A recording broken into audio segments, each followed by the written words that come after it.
คำแพงอายอยากถามเด้อแม่นข่าวเจ้าลานางเอ๋ย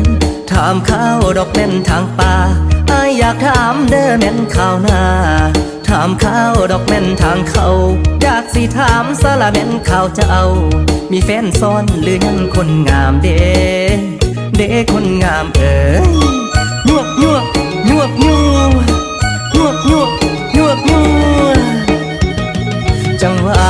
อย่าไปฟังเด้อคำเขาว่าเอาอย่าเอาละเด้อคำเขาว่าเขาขี้ตัวซื้อดอกลาว่าอ้ายนั้นมีเมียสองเด้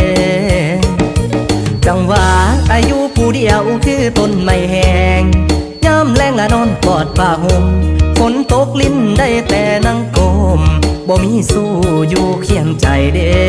อีหลีเด้คนงามเอ๋ยเด้คนละงาม